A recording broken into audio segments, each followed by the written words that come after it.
Welcome to this explainer. Today, we're embarking on a pretty mind-bending journey through an ancient text that completely flipped my understanding of reality upside down.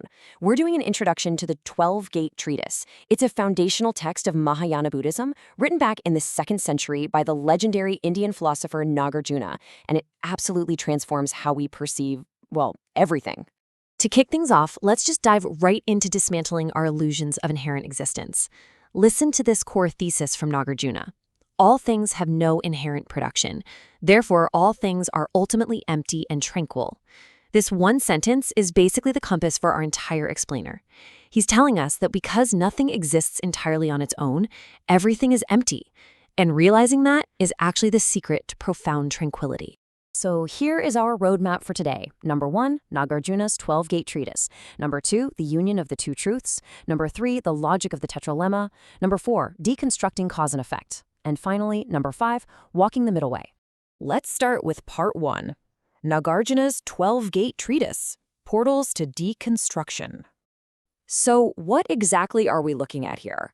The 12-Gate Treatise, or the Dvadashanekya Shastra, is this incredible foundational Mahayana text that serves as a literal portal to deconstructing our everyday assumptions. And the wild part? It is incredibly short.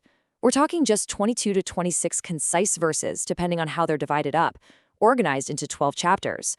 But do not let that fool you, because it packs a massive philosophical punch. Every single chapter, or gate, systematically attacks our conventional dualistic notions of causality and totally dismantles the illusion that things exist inherently on their own. Moving right along to part 2, the union of the two truths, exploring the harmony of interdependence and emptiness. Okay, so how do these gates actually build the philosophical core of his work? It all starts with the beautiful harmony and inseparability of two vital concepts. First up, we have dependent origination. This is the idea that absolutely everything, whether it's as fleeting as a dewdrop or as vibrant as a dream, is dependently co-arisen and interconnected. This is our conventional reality. Nothing just pops into existence in a vacuum, right? Everything is relative, co-defined, and constantly changing based on a limitless web of conditions. Now here is where it gets really interesting. That first truth actually necessitates the second. Because things rely entirely on external conditions, they must be fundamentally empty of independent self-nature. This is emptiness, or shunyata. Think about it. If something depends on something else to exist, it literally can't have an absolute, unchanging essence of its own. These two truths aren't at odds. They are totally inseparable and in perfect harmony. And let's be super clear about something crucial here. Emptiness is absolutely not a bleak, nihilistic void of nothingness. Not at all. It's actually the vibrant, dynamic condition that allows our ever-changing reality to bloom. If things were absolute and unchanging with fixed essences, the universe would be frozen. Nothing could grow, change, or interact. So emptiness isn't nothingness. It's the very fact that phenomena are possible precisely because they are free from rigid boundaries. That brings us to part 3, the logic of the tetralemma, Nagarjuna's analytical tool. Now, to prove these ultimate truths, Nagarjuna doesn't just sit back and ask us to take his word for it. He brings in a rigorous logical methodology to trap our dualistic either-or conceptual minds. He uses what's called the tetralemma, a fourfold method of negation.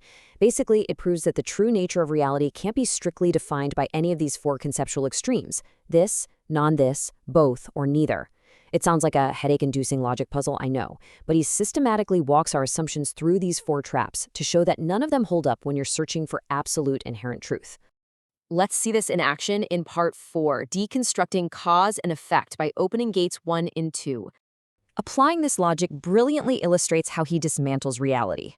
In the first gate, causal conditions, he proves that because all things depend on various conditions, they are totally empty of inherent existence.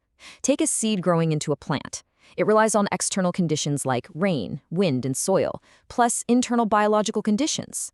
Because the plant's existence is completely tied up in those factors, it has no self-nature. It is empty of independent existence.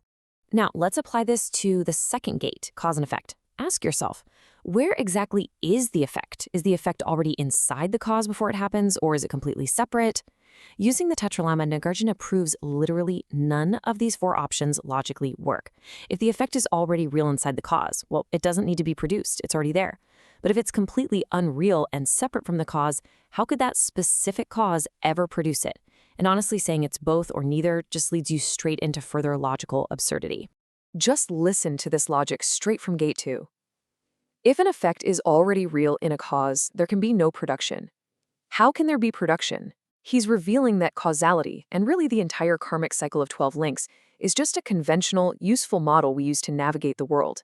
It is not an absolute concrete reality. We need cause and effective function every day. That's our conventional truth. But ultimately, if you try to nail it down as an absolute reality, the logic just completely falls apart. Which leads us to part 5, walking the middle way. This is the ultimate spiritual payoff. Because you see, this relentless deconstruction of reality isn't just some intellectual parlor trick. It serves a profoundly practical spiritual purpose. By realizing that even concepts like the self and nirvana are empty of inherent existence, we get liberated from the rigid categories that cause us to grasp, attach, and ultimately suffer.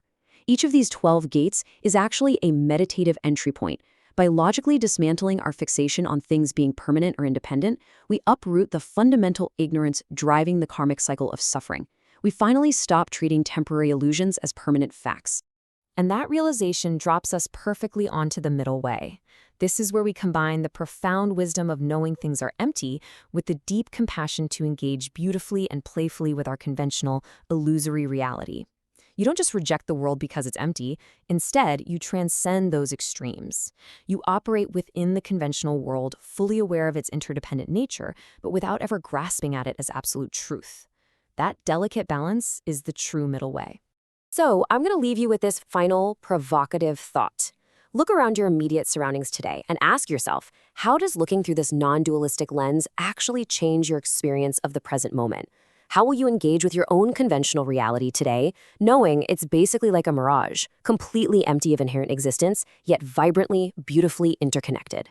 Thank you so much for joining me for this introduction to Nagarjuna's 12 Gate Treatise. Let that beautiful emptiness shape the rest of your day.